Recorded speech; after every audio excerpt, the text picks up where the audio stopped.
Hey, everybody. Welcome to Save It the Twist podcast. I am your host, Darissa. You can call me D. And let me preface this podcast by saying, please excuse the way I look. Yesterday was extremely stressful. My Steelers did me a big one and made it through. But the heart attack and anxiety inducing game leading up to during the game, it was a lot. So your girl's a little bit tired today. But today we're talking about something that's a little bit near and dear to my heart. Well, not really, but it should be near and dear to yours. Today we're talking about we're grown. Why is this still so hard? Yep. So I do have a question for you. Saints, ain'ts, and everybody in between. What is one expectation that you had about adulthood that is a total lie? I'll go first. Mine is that you're going to have it all together in your 20s. Because that's what y'all told us. And that's total bull. Complete and total BS. But because, when we're kids and you want to be an adult, and we literally have no clue as children about responsibilities, bills, nothing. Like everything is overwhelming. And especially to me, like it's really overwhelming, that hustle that you got to make sure that you're going through, you can pay your bills, and then also that you got good credit. Now for me, I'm going to say one thing that's just like super, super overwhelming. Having a hustle to pay a bill. Yeah.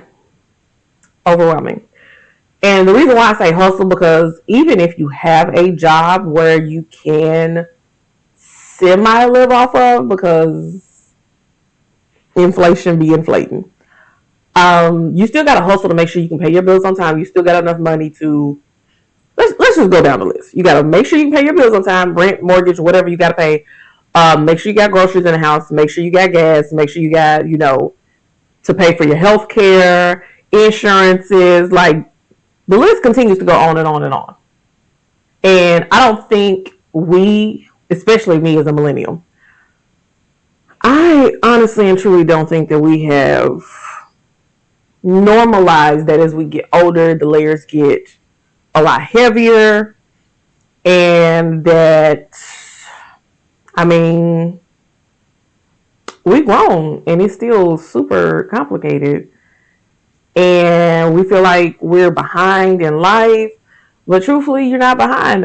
You just figuring it out when you figure it out. Because, it is what it is. So, again, make sure you tell me what expectation you calling BS on. Because it's stupid. And then we're talking about expectations versus reality. Like, these are pressures that nobody really prepared us for. It's the expectation of adulthood from childhood. It was looking glamorous. But the reality is it sucks. Because, I'm going to say it like this. Number one thing that we always talk about, especially me and some of my friend girls, and just me and some of my guy friends. By now, I thought I'd ... For me, by now, I literally thought I would be married, with kids, going on family trips, family vacations, traveling the world, enjoying life. And here I am, 36-year-old black woman who is now a podcaster, YouTuber, entrepreneur, author, and trying to make sure I can drink my water and mind my business, because it'd be a lot. And then, like all of us, we thought I'd be in whatever career you want to be in. I wanted to be a lawyer when I was a kid. At the age of 3, which is so wild, I told my mom I wanted to be a lawyer. I worked my butt off in school, got to these points saying, I'm going to be a lawyer. Then life hit me in the face. Did I name off lawyer? No, because I'm not. I learned how much it takes to be a lawyer, how much it costs to train to be one, and then how many restrictions you have of being a lawyer, which I feel like doctors should be held to the same standard. However, they're not, because they can kill people and keep going. But subject for another day. Then by now I thought I'd, be financially stable. Well, nobody talks to you about the economy when you're a kid and saying, I'm going to have $50,000 in my bank account. And you sitting here thinking that's rich, especially when you grew up in the 90s. And now $50,000 in your bank account could be gone in 3 hours because bills, whatever. It's still a nice amount of money, but you're sitting there thinking $50,000 I can live off for the rest of my life. Where we at? Then by now I thought I'd be in a relationship or a marriage or lifetime partnership for some people, because everybody don't believe in marriage. You do what you do. That's between you and whoever you may worship. I mean, that's what you thought. And then also by now I thought I'd be stable in whatever it is I'm doing in life. Clearly we're not. Because if you live in America right now, dumb people, and yes, I'm going to use the D word, dumb people elected a complete and total psychopathic idiot into the office, and then everybody else who was terrified of him, like, what is he going to do to you, is my question. And this man is just running rogue shot all over the world. Like, please put the toddler to sleep, because that's what I like to call him. I can't even call him the Cheeto man, because Chester Cheeto didn't do nothing to me. But put this toddler to bed, because he is insane, and I am tired. We are literally, what is this, day 5 in the new year? Day 5, literally. And it already feels like we in June. You do too much in too short of, it's just too much. But like I said, that's neither here nor there. Like, the stability you want in life. And I don't think anybody prepares us for the reality that sometimes the stability is not based off of you doing everything right. Like, that stability sometimes has to come from having economic stability, whatever. Are you stable in your mind? Because life gets a life in. Mental instability, mental illnesses happen. I mean, some people are diagnosed with schizophrenia, bipolar disorder, whatever it is. You never know about any of these things when you're a kid, and then you get to adulthood and find them out. Some of these terms weren't even around when I was a child. Like, it's always the constant learning and relearning. Then we have this, do I want to call it a myth? Maybe. Like this myth of, oh, she got it all together. I was talking to a friend.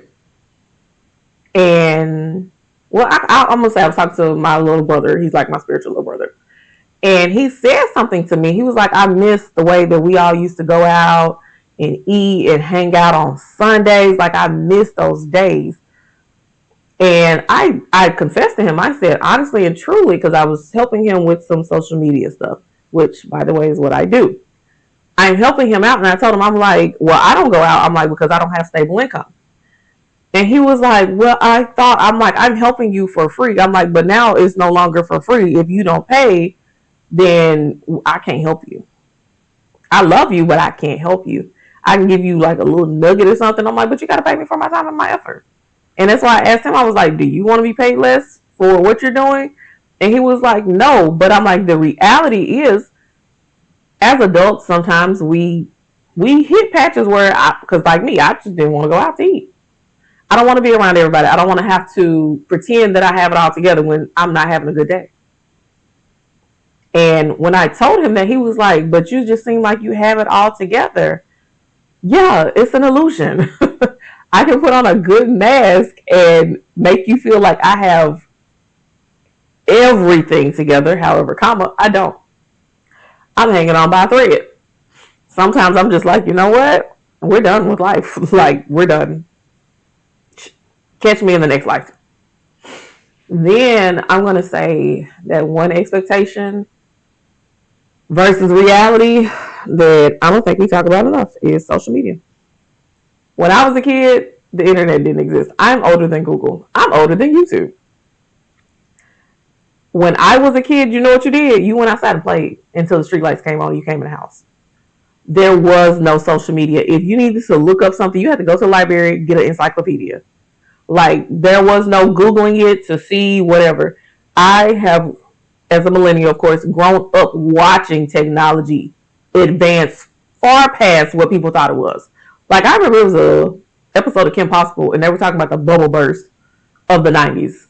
And I was just like, that's crazy, because I didn't know what it was. But to go from gigantic, big, chunky phones to a phone that's this slim, that's literally a dictionary or whatever it is you needed at the touch of a finger. It's wild, it's crazy, but I say all this to say I didn't grow up with social media. I didn't start getting this comparison fatigue, is what I'm going to call it, until I started seeing women who look like me be the version of me that I thought I would always be. Until the Lord had to tell me one day, it's not real. It's social media. It's literally a place for you to come and believe that it's real. Now, if you're on my social media, yeah, if you click the link in my bio of everything, mine is realistic. Mine does not show me faking the funk of anything. I'm an open yet private person. Like, I'm open, but you're not gonna know everything that's happening in my life. You will see pictures of me. Yes, they're posed, they're staged, but it's actually me. Like, I didn't, try to crop in some hips or, the girls up here. I didn't, because I have them already. Like, the booty be bootying some days, and we are grateful for it. But I don't fake that. Like, I've seen some people, what's her name? She's a TikToker. I think her name is Michaela. She talks with like a Boston accent or whatever. And I kid you not, I watch every one of her makeup videos because and I'm not saying this to be mean. I promise you I'm not. I'm pretty sure she's a beautiful person. And she is. But I originally saw you first with your face made up. When I see you without the makeup on, I'll be like, girl, you're looking a little rough. And then to watch her transform her face, she still looks the same, but it's just, more put together. But I just be like, oh, I'm fascinated because it don't look like that all the time. It don't. But, I mean, stuff like that. Like, I'm not a makeup girly. Now, mind you, I'm going to throw on some lipstick because the lip bar is lipping. I'll do, like, once a week wear makeup, which is Sunday, and go to church. And then sometimes I might not even put it on. I just may put on something so that my skin is not 30,000 different colors. And we're going out the door. But for us now as in adulthood, we're constantly comparing ourselves to other people, hustling, trying to be like them, when the reality is it's probably fake. But that's neither here nor there. But I do have a question. What is one thing about adulthood that is literally still tripping you up? Because for me, it's this constant need to literally have hundreds and hundreds of dollars in your account. And I'm not saying that is a bad thing, because we should, be able to live. But it's this constant hustle of like, I gotta do it, I gotta do it, I gotta do it, I gotta do it. And there's no time to rest. Because let me tell you, a nap is what everybody I feel like we need. Like, I wish that here in America we did siestas like other countries. Because then I feel like we'd be a lot more appreciative. And we would not be as mad all the time. Because sometimes you should be tired and cranky. And you need a nap. That's why we put kids in naps. But that's neither here nor there. And even like something else that I don't think they talk to you about when you're a kid as an adult is like that emotional work that you got to start putting in. Because now I like to use the term regulate your emotions. And I say that to say a lot of adults don't know how to regulate their emotions. I mean, from my childhood, I remember like you would get a whooping and somebody would say, fix your face. Now, mind you telling me to fix my face, you just whooped me. I am still upset. Like, why can I not be upset? Why can I not have my feelings? But you would fix your face because you don't want to get hit again. Now these kids, like I've been in the store where kids are literally throwing straight up temper tantrums. And I'd be like, Darissa, don't whoop them. Darissa, don't touch them. You're not related to them. Don't touch the child. But I will give you that big mama auntie look. For real, be like I've had kids, I've given them like the look. That's not the exact look, but they'll get up off the floor because why are you embarrassing us out here in these stores? I don't even know you, but you're embarrassing me. Get your little behind up off that floor. Can I have it? Do you have McDonald's money? Like, I get that now. Can we get this? Can you get a job at 5? Stop asking me for stuff. We got McDonald's at the house. I'll fix your burger. But, like, regulating your emotions, I think that's something we don't even realize is a problem. But then you have to try to find ways to take accountability and, put the energy into actually fixing stuff. Because truthfully, a lot of times we don't realize, and I know this may be a societal thing today, but when I was a kid, I'm gonna say this. So like I said, I'm a big advocate for therapy. But when I was a kid, it was almost like a crime in the Black community to say, I need help, I need therapy. We would just call people crazy and let them go do crazy stuff on the street corner or let them turn to drugs. And I just remember that it was like, oh, if you need therapy, that means you're weak. Though therapy, saying that you need help is the strongest thing that you can ever do for yourself, but that's neither here nor there. But I say all that to say, because a lot of times we have patterns that we have not unhealed from or unlearned, honestly. Like one pattern I would say is that we respond from the trauma that we've been through if we have not been healed from that. Or you get easily triggered by something that is a trauma for you that you don't even realize is a trauma. And I know, like, we're supposed to be talking about this and I'm supposed to be upbeat, but like, let's unpack this for a second. Like, for me, I am a overthinker. When I first started this podcast, it was 4 episodes of me venting how angry I was about everything that was happening in my life at that moment. And then it was like some little fun, and I mean little nuggets of fun of like things that I enjoyed. So I was like, I'm done. I should have picked up from there, but I literally overthunk myself into a whole year later for this podcast.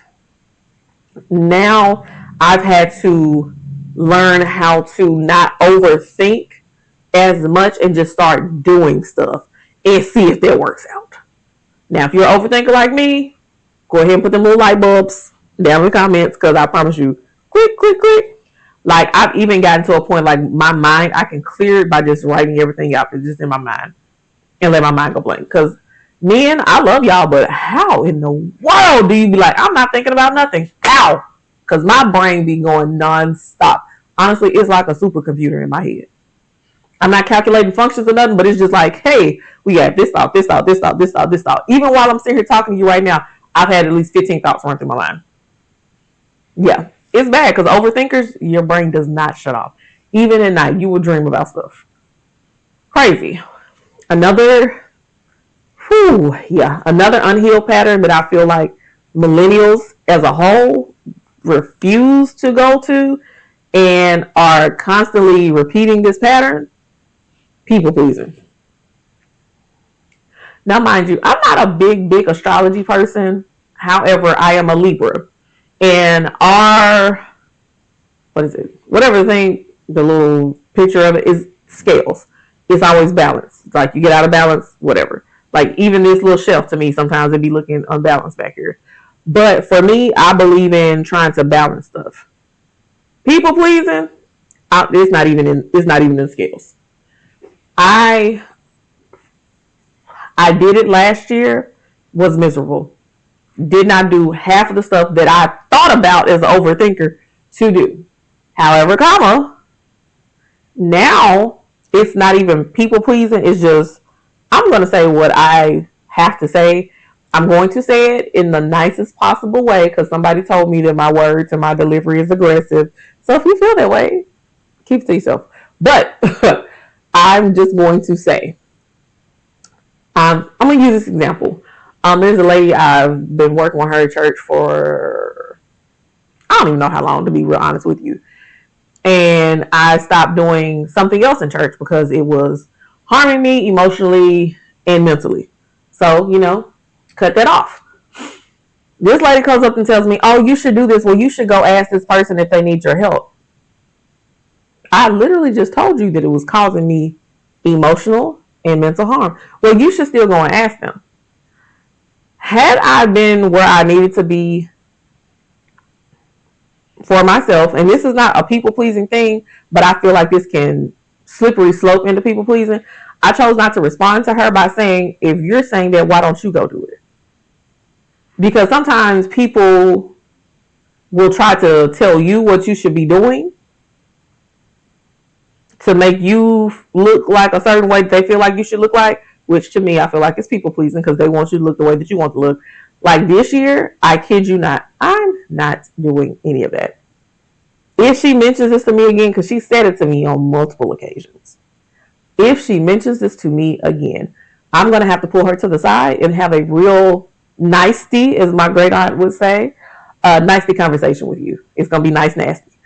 Because if you say that BS to me one more time in the year of our Lord 2026, let me tell you what you can do with yourself. Now, mind you, I'm saying this. I am saved. I love the Lord. But I also believe in, you're not going to talk to me any type of way. You're not going to try to gaslight me into doing something that you yourself are not going to do. But like I said, that's some emotional work. I still got to work on some things. And mentioning this whole statement leads me into my next point about things that we just don't do with emotional work, is learning how to have conflict without exploding. Because me, I'm an exploder. I'm going to hold it in and then I'm just going to turn into a volcano and blow up. Or we're going to shut down. Now, I've had times where I shut down, and I don't want to say it was like really me shutting down. I think it was the Lord shutting my mouth because he knew it was about to be real reckless. I know the Bible says the power of life and death is in the tongue. I can kill you with my words. I'm not a wordsmith, but I can make it hurt. And a lot of us, I don't want to just keep saying millennials because I've seen Gen X, Gen Alpha also do this same thing. Like we know how to regulate our emotions to a certain extent, but we don't know how to relegate our emotions and then put it out there in a tone of voice that is pleasing, because my tone be rough. My mama the number one witness to that. I'm trying to work on it, but sometimes I just don't hear it. Or sometimes in that moment, like if you done said something to me that's triggering, now I'm mad because I have also addressed this to you one time. I shouldn't have to address it again for you to keep bringing it up. Like, and I feel like you're throwing it in my face. Like it's irritating to me. But I mean, so now I've blown up because I'm like, I've said this before and I said it calmly, but you act like I didn't say it when it was calm, and now you're mad at me because I said it the way that I said it. But had you listened to me and not brought it up again the second time, we wouldn't be having this issue. And like I said, still learning how to work on the emotional part of it. And then like some of these kids, you just see them shut down completely. Anything happens, shut down. Hey, baby, what's wrong with you? Shut down. Grown adults, hey, you good? Man, I'm straight. I'm fine. I'm good. If I'm sitting here trying to ask you, are you okay? Which means I'm trying to help you out. Then I'm going to need you to respond in kind so I can help you. Okay? Or you can help me, like however it needs to work. And with that, I'm going to say this because I used to be very bad at this, but I have gotten better. Whew, Lord Jesus. You have to learn to apologize and actually mean the apology. Like I remember as kids when they used to say sorry for hitting that person. Sorry. But you didn't mean it. And I think this is something that has been taught from childhood that it's just, yeah, I'm sorry, but I'm not. I mean, the sorry not sorries, they out there. Like if I apologize to you and I actually mean it, I'm going to tell you why I'm apologizing to you. Like I had a friend. I can't even call her a friend. She was an associate, but at the time that I did something wrong to her, she was a friend. And I didn't talk to this girl for months because she had pissed me off. But it was going into the new year, and I sent her a message because I didn't even have her new number. She had gotten married, and she married into a racist family. She was white, I'm black.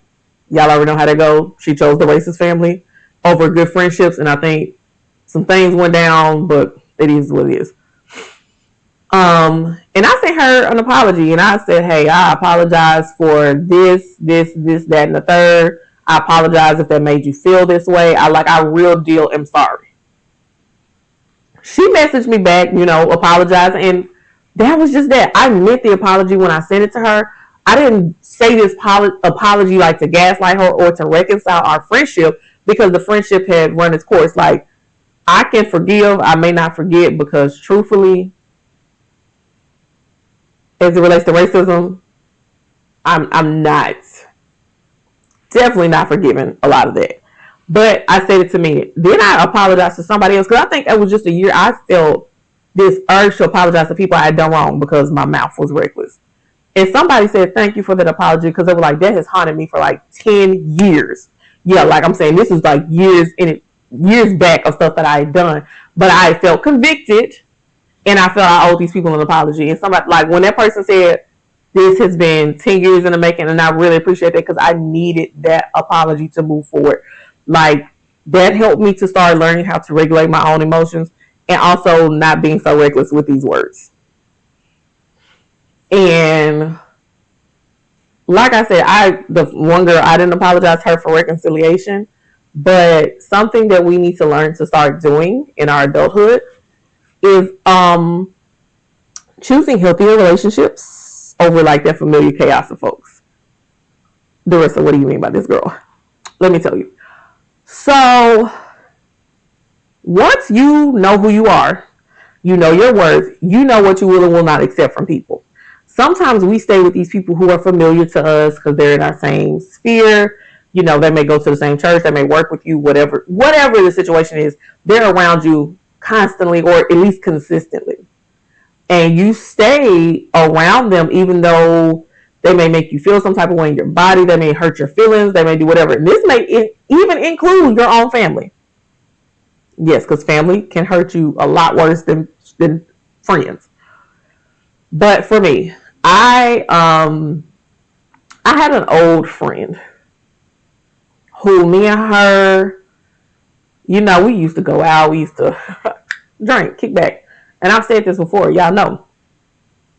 We didn't have a falling out, but it was just a pittering out because you weren't matching my energy as a friend. Then I've had another friend girl who, upon further inspection of the friendship, your jealousy is like, baby, we can't be friends because why are you jealous of me? We are women. We are close to the same age. We are trying to achieve our goals. However, I'm not stepping in your lane. You're not trying to step in mine. We may be doing similar things, and one may take off higher than the other. But, I mean, what you gonna do about it? Like, sometimes it's this season's person to shine. Sometimes it's that other person's season to shine. But you should not be jealous of a person that's shining, because guess what? I'm the type of person. I'm the type of friend. If I'm going forward, come with me. I'm not going to leave you back there. Come with me. I'm going to show you what I did, or I'm going to bring you along with me, and you can work side by side with me. I'm not a crab in the barrel mentality person. I'm like, there's room at the table for everybody. And if not, pull up your own chair, Shirley Chisholm. We're going to bring, add something to the table so that you can sit at the table with me. But you have to learn how to choose your friends wisely, one. And also choose to let people go who don't mean you no good. Like, I met one of my sister girls because I was over the dance ministry at church. Her daughter joined. And I was like, I don't know if we're going to be cool or not. I never really thought about it. But that's my girl, holds me down, holds me accountable for my actions, prays with me when I need it, laughs with me. We can go out and have a good time. And I don't mean a hallelujah good time. I mean, we just gotta have a good time. You ain't gotta go out, twerking, any of that, but you can just go out and have a good time as friends. And like she my ride or die. She called me, be like, hey, I need something. I got you. If I got it, I got you. Can you pick my baby up from school? I'm on the way. Let's go. Like I'm not that type of person. I'm gonna hold you down because if you my friend, I'm rocking with you, you rock with me. That's it. But I'm gonna say this, even in choosing those healthy relationships, make sure you have peace in a relationship. Make sure that relationship is 100-100. I can't even say 50-50. You give 100%, I give 100%. We locked in. That's it. I'm gonna say this. This is a little bit of therapy speak, but not so much because I'm not a therapist. But if a friendship is causing your nervous system to react in some type of way, you need to let it go. It's time for you to mature. It's time for you to do whatever it is you got to do. And honestly, sometimes we mature faster than other people in our lives. Yeah, I said it. I know some people who are older than me and are still so immature. Like, I don't even know how to describe it. It's just like you're an immature toddler. Like, prime example, President of the United States. That man is immature, but And I have to admit that for me, I felt like at one point I was bad at life. Like I was making bad life choices, bad life decisions. No. It's just I had to grow and find better tools or ways to maneuver this life. Because I want to ask, like, is there any emotional habits, overthinking, people pleasing, shutting down, exploding? Is there any of them that you struggle with? Like I said, I'm an exploder. I shut down in certain things, like I said, but it's more so my mouth is shut down because God will take my voice, and He has done that before. Like, what is it that you're working on? Like, are you working on not overthinking as much? If so, like, you need some helps or tips and tricks, go ahead and put them in the comments, and I can tell you what I've done. Depending on if I've been through it, I done been through a lot. I'm not telling y'all everything. Like I said, I'm open, but I'm still kind of private. But just tell me what you're working on. And I'm going to say this. Y'all remember like when we were kids and everybody would celebrate you when you did something good or you learned something new and like, yay, good job. We don't celebrate anybody anymore. And we don't even celebrate ourselves. And I'm starting to think I'm about to start clapping for myself. Yay, I did it. Like, I'm about to start doing that for real. Because when you leave a friendship that doesn't serve you or a relationship, like if you've been in domestic abuse situations or anything like that and you leave, like, we'll celebrate you to a certain extent, but also at the same time, we're calling you stupid because you like, why you staying there? Sometimes people don't have a way out. Sometimes people don't know that there is a different way. I mean, it just depends on how you grow up. But I mean, we don't clap. We don't celebrate. We don't cheer. Like, especially leaving friendships. When you leave friendships that don't honor you as a friend, friendships where that person is literally plotting on your downfall and praying against you, because yes, like I said, we believers in Christ over here. And for lack of a better phrase, them folks be praying against you. They plotting on your downfall. They can't wait for you to go. Whew. But like I said, this neither here nor there.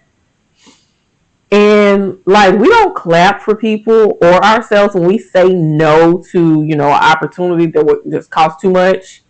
And I don't mean financial. I mean like cost you your peace, cost you your morals, your ethics, whatever. We don't applaud people for that. Sometimes we don't know, but you don't even applaud yourself. Like, I've had some opportunities to do some things And truthfully, I'm just y'all. Truthfully, I've missed some opportunities, but I have also been very proud of myself, especially like in these last few months, of me just saying no because I know it's going to cost me my mental health. I've been grateful to be able to say, you know what, no, I don't have the capacity for that. No, I can't do that. Or, you know what, yeah, I can do that because that's something I actually want to do that aligns with where I want to go with my life. Like, I'm not even going to lie. I got a text message earlier, and it is from, like I told y'all, I do, if you watch my YouTube channel, you know, I do a Rise to Read. It's a program that helps second graders learn how to read, and you're helping these babies learn like just basic on-site words. And the coach asked, would I be available to volunteer earlier in the week while also yet still doing my day? And I was like, you know what? I checked my calendar because I was like, do I have anything on this day? And I actually don't have anything on this day because that's the first thing you do. Check your calendar. And I'm a big communicator. Yeah, I can tell you yes or no, I can't do it. I'm not going to wait 17 hours later or the day before to be like, oh, yeah, hey, I can do that. So I literally was like, okay, hey, yeah, I can do it. I'm like, I'm available. No problem. She was like, I'll send you the names. She said she'll send me the names tomorrow. And then she sent me a separate text outside of the text message that she sent to me and this another person that's in this group. She was like, thank you so much for being enthusiastic and open to help wherever. Now, mind you, because I love reading. If reading could be a love language, that would be my number one. But even though she wasn't necessarily just like, yay, you did that, it's an acknowledgement of, you know what, thank you, because you are helpful, you are whatever. Sometimes that's all we need, a little bit of acknowledgement. And I'm going to say this, something that nobody celebrates us for, and this is society as a whole. It's not even black people, women, men, boys, girls, nothing. Society as a whole, we never celebrate rest. And I mean rest without feeling guilty for resting. Like, I have a friend that's always like, yeah, I got to do this, I got to do this, I got to do this. Yeah, we get it. You need to hustle, you need to make money or whatever. But even when he has made money or whatever, he can't sit still. Like I said, I think I told y'all before, like maybe 4 hours of him sitting still, resting. That's not enough. You need a day, like I said, just a day of doing nothing. Because a nothing and a rest day, it's essential. I mean, even in the Bible, it says, and on the seventh day, he rested. If God can rest, so can you. Like, I don't want to hear the foolery of, oh, well, we don't need to rest. Oh, shut up. You just sound stupid. But I digress. And we don't celebrate going to therapy. We don't.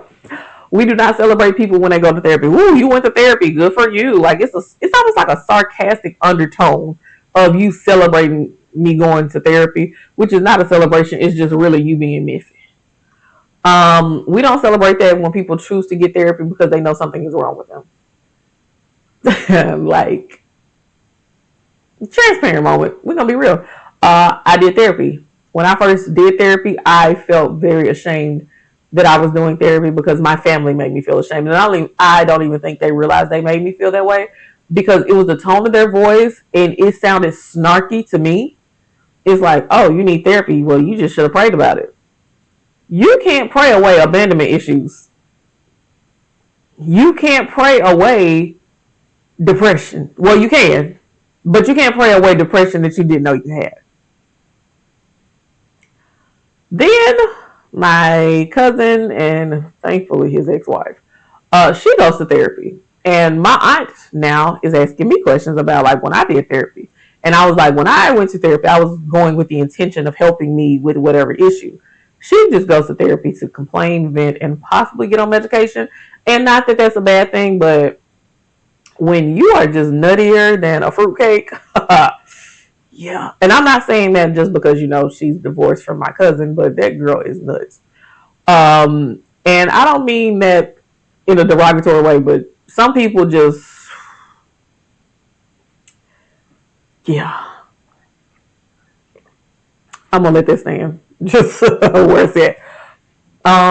We don't celebrate people for journaling I used to scoff at one of my friend girls from church because she used to talk about, I journal, I write this down, I do vision boards. I thought she was dumb. I did.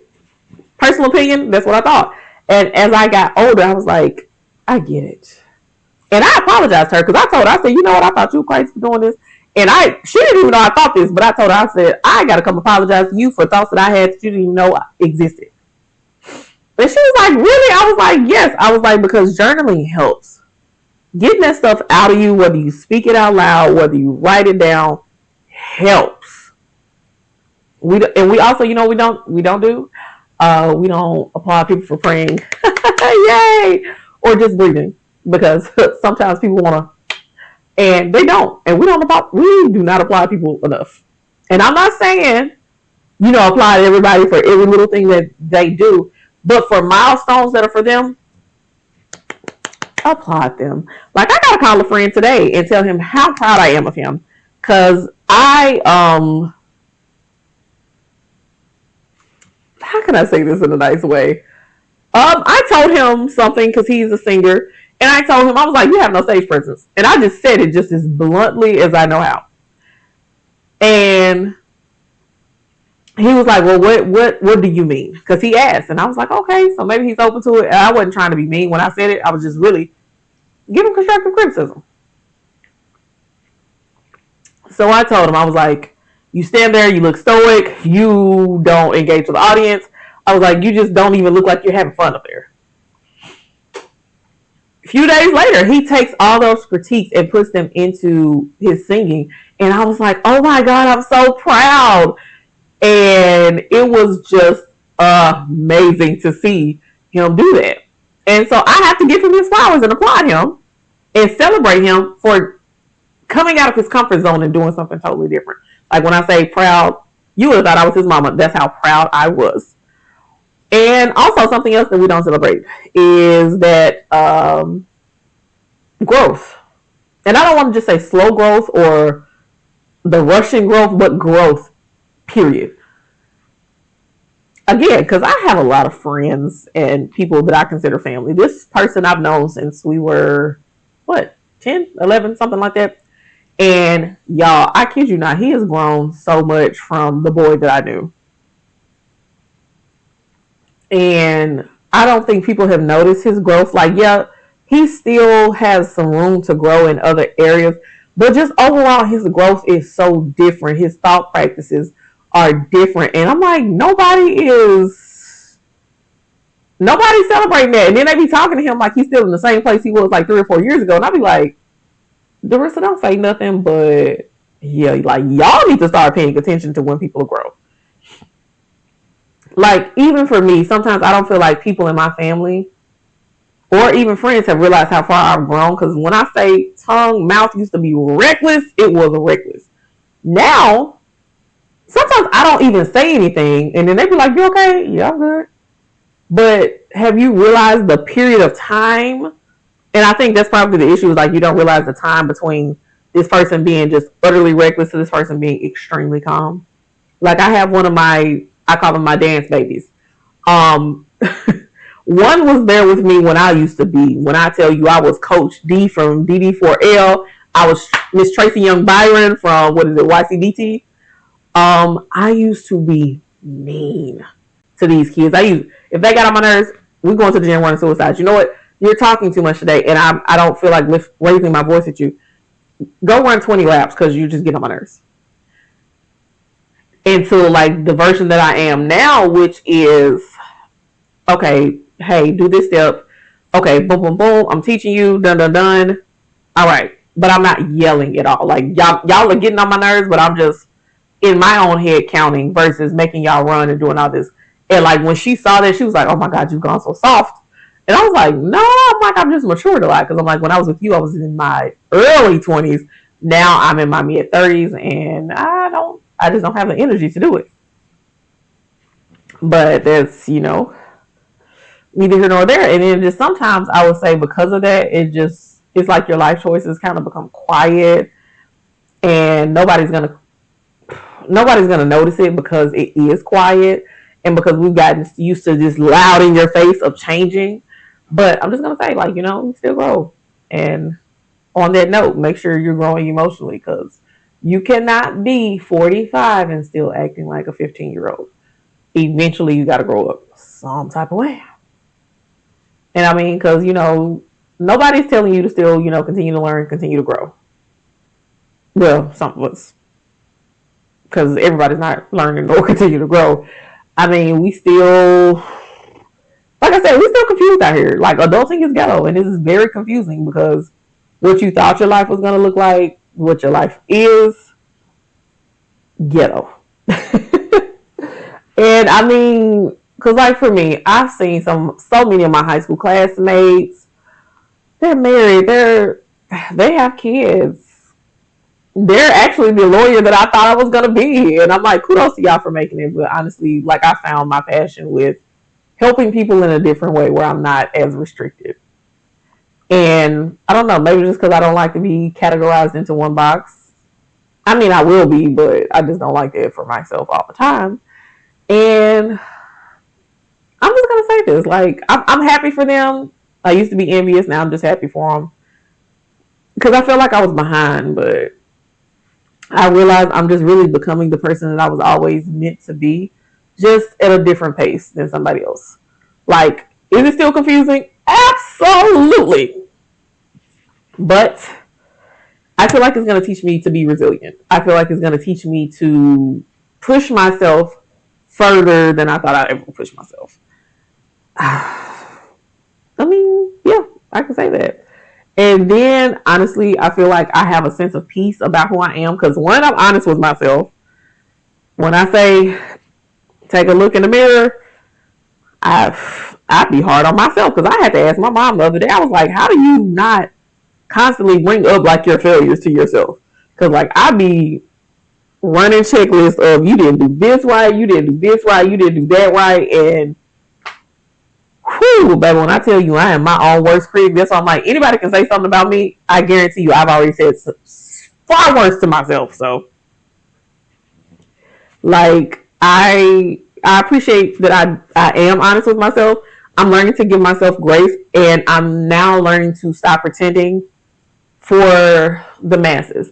Like, if I'm having a bad day, now I can verbally say, hey, I'm having a bad day, can you just go on? And they be like, are you okay? I'm having a bad day. Like, if, now I will say this, little caveat for you. If I'm having a bad day, and I tell you I'm having a bad day, and you continue to stay, that bad day is about to be taken out on you. I'm still working on myself emotionally, but then I'm giving you the warning to run. Because you know how a lot of people like be like, let sleeping bears lie? I'm not a sleeping bear. I'm a sleeping dragon. Do not awake the dragon. Let her sleep. Because once she wakes up, she's going to breathe fire and incinerate you. Like, I try to keep her asleep. We try to keep her calm and keep her fed. So she's real calm. But if I tell you I'm having a bad day, or I tell you to please remove yourself from my presence, do so expeditiously. Okay? Because it's going to save you in the long run. But I feel like I've ranted enough about us being grown. Why is it still so hard? Like, it's ghetto. Like, the expectation versus reality. Emotional work, babes. Like, unlearning hard practices, because, and I can't even say hard practices, unlearning stuff that we were taught as children, because I know that's how they did it, but like, we can always be better. Sometimes I feel like we're also better yet worse. And if you want to know that, I'm just going to say DM me and I'll tell you what I mean by that, because yeah, that's not something I want to put out in public, because it's going to cause it's going to cause an argument, and it's probably going to cause me future followers, but I digress. Like, I would say, instead of unlearning bad habits, unlearning those toxic habits that we were taught as children, to just suck it up, pick yourself up by your bootstraps. Look, I'm going to say this: have your emotions.